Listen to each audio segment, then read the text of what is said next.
So I'll jump ahead to some questions I have that came from the internet concerning legal issues, just so we can throw them into the mix while we're talking about legal issues of cognitive systems. Sometimes good judgment can compel us to act illegally. Should a self-driving vehicle, I guess for example, get to make that same decision?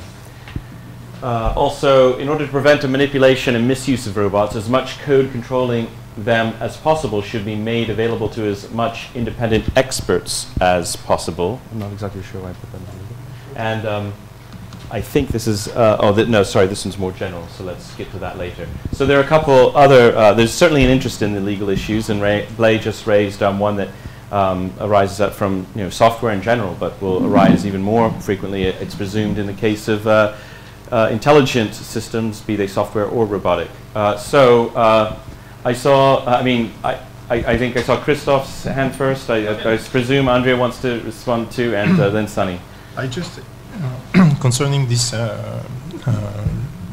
usage of robots, or the example you were producing concerning the ambulances in London, in the document we've been writing, which I forgot to say that we wrote 2 documents that are public and available for this on ethical and legal issues in robotics. They are available on the robotics website. But some of the solutions we propose to identify and clarify the liability in that term would be to have some eventually some event recorder within the machine. This is a track to explore.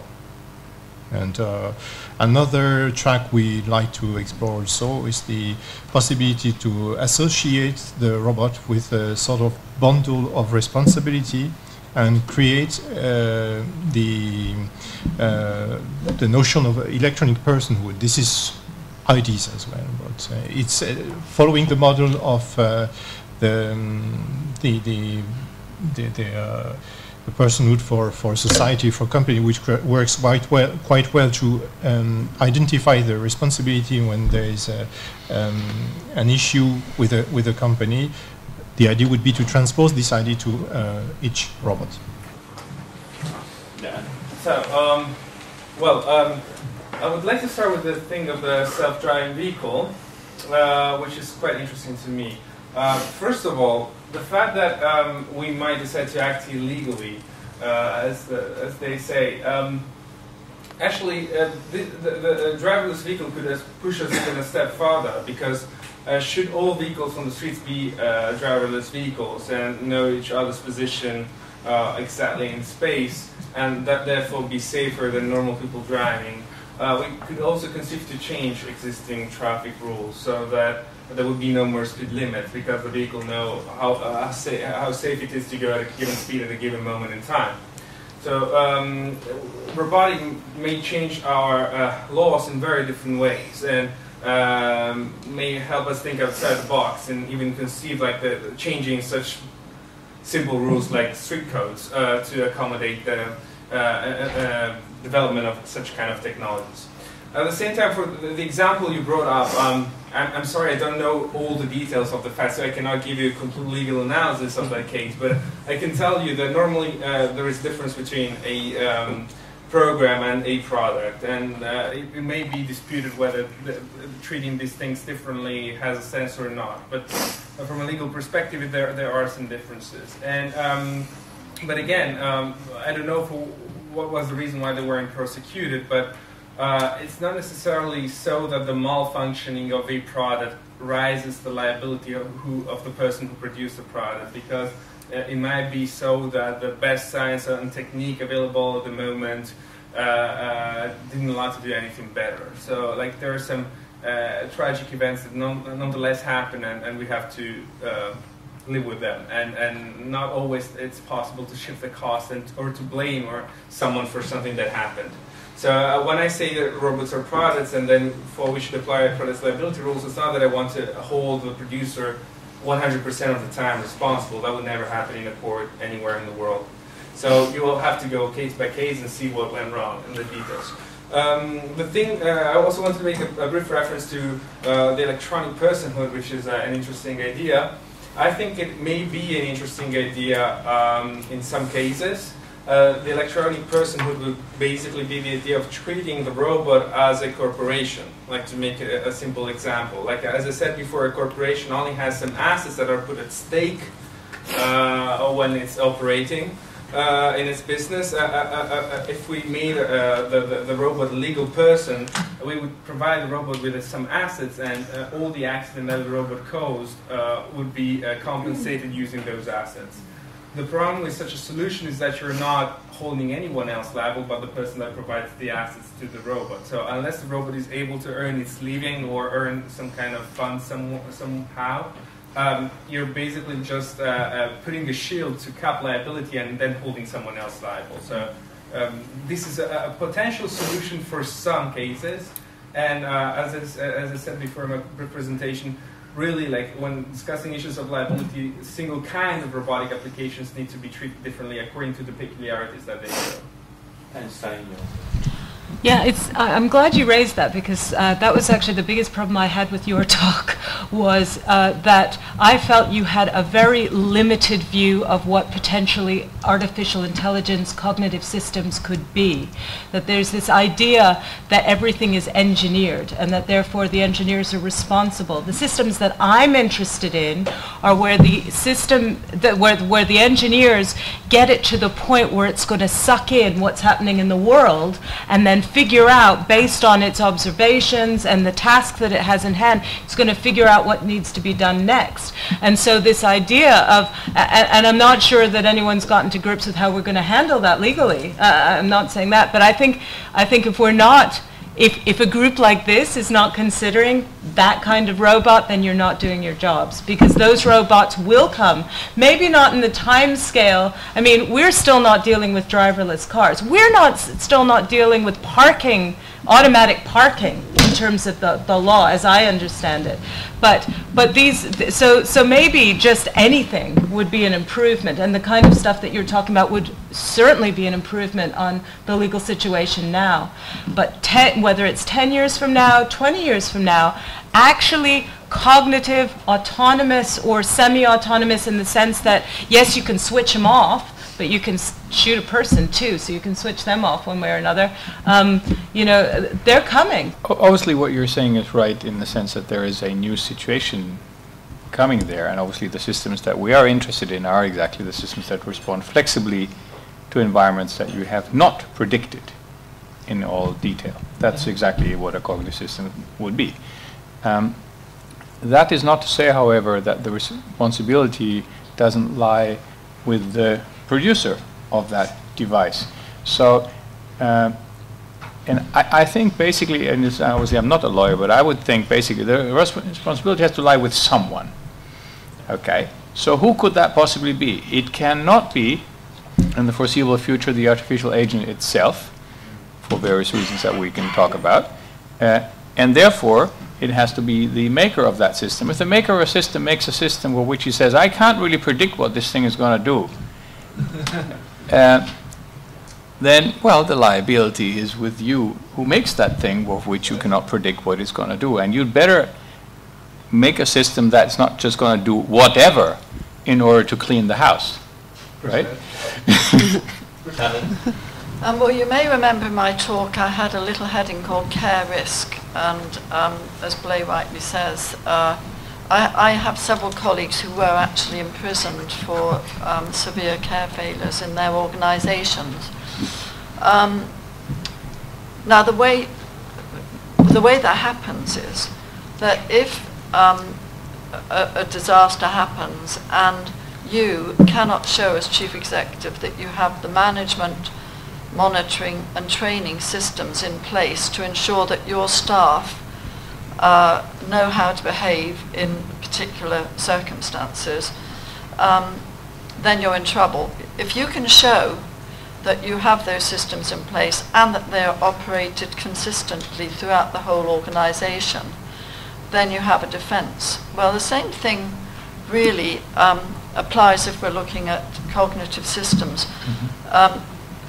I think somebody usefully made the distinction between service providing and something other. Well, service providing systems, I would consider ones which are, if you like, assistive technologies. And robotic systems are obviously particularly more autonomous ones, like drones that are going to go off and shoot people, or robots who are going to help turn people, wash them, or do their cooking, which of course is a long term in the future. But the same sort of requirements would apply to those technologies. They're not human agents, but they are machine agents. But you, as the chief executive, would need to show that you've got the policies and procedures, management, maintenance, deployment, and the capacity to integrate those machine technologies with person-based technologies in a way which provides efficacy and security and safety for your client. Now, if there's a breakdown in those policies, procedures, and infrastructure for monitoring the function of these technologies, be they smart homes or robots, that's where you would be in trouble. So if I think about where does liability lie now, whether it's with the producer or the care provider or the care worker or the client using such technologies, I'm sure legally you can actually show that there's some liability attaching to all the agents involved in the field that these technologies work in.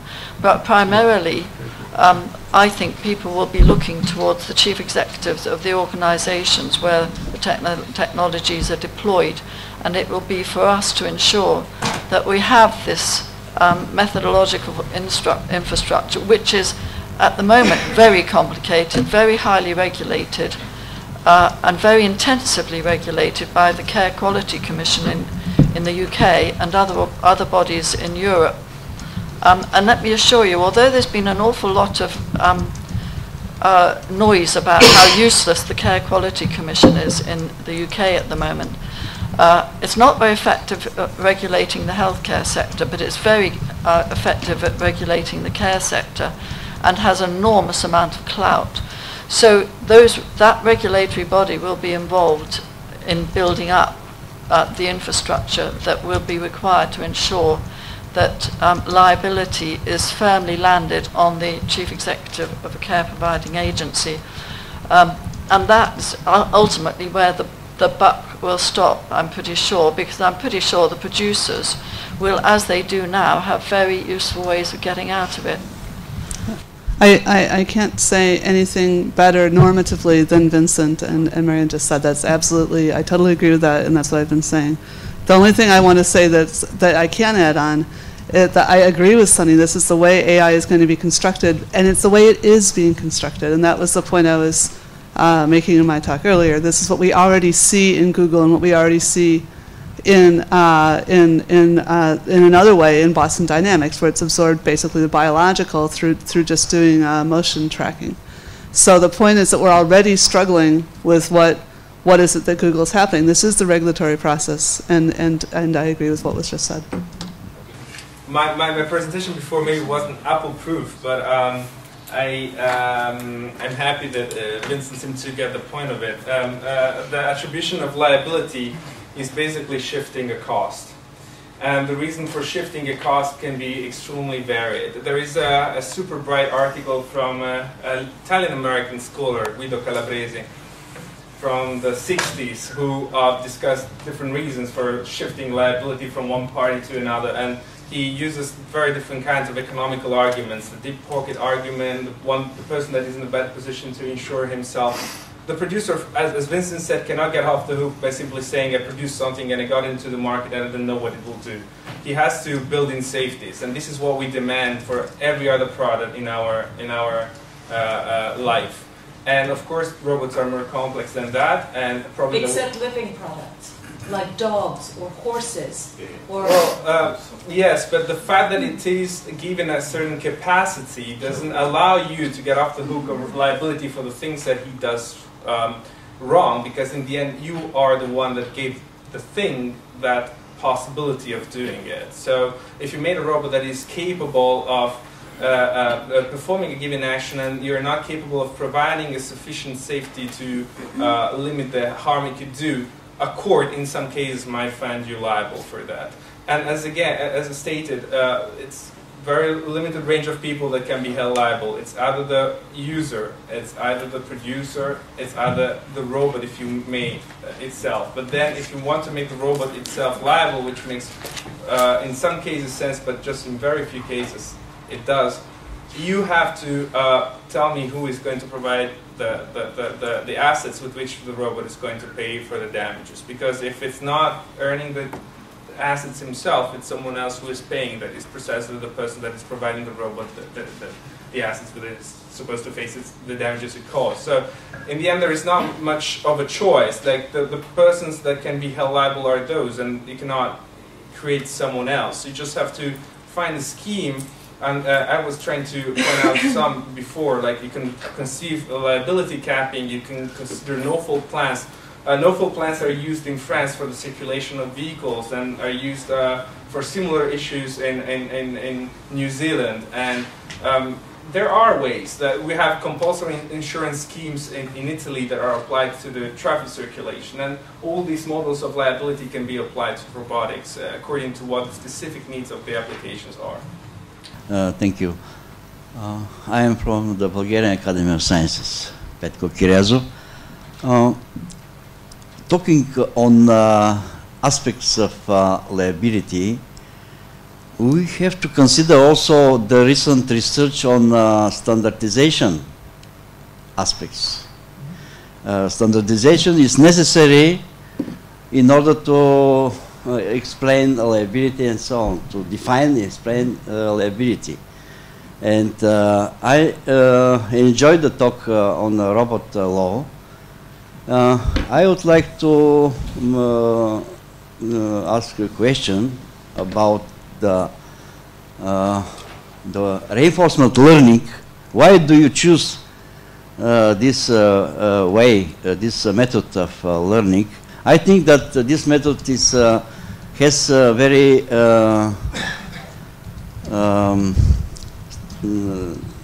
such a probabilistic, stochastic nature.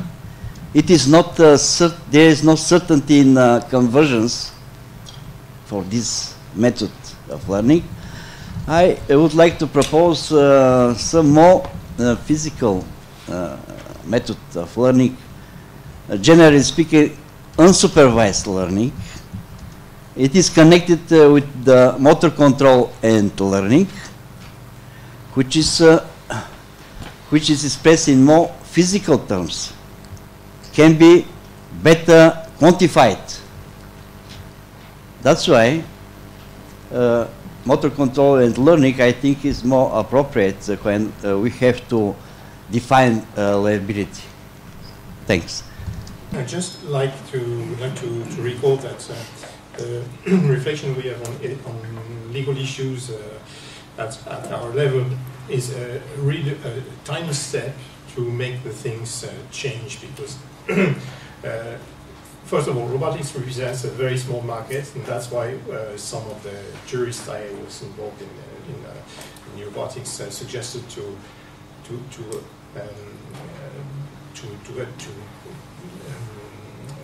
go and find some other wider markets to represent, to make to represent really some force to make the regulation change or the legislation change in Europe. And when it's a matter of changing the legislation, if we appear to say, if we happen to say that this is the solution to solve the issue of liability for robotics, there are several important steps to be made before it can go to the European Parliament.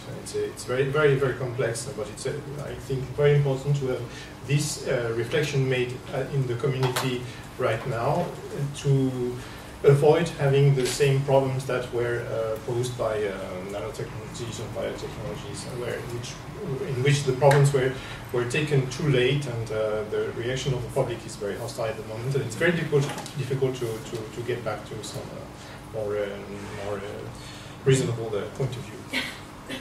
Okay, thank you.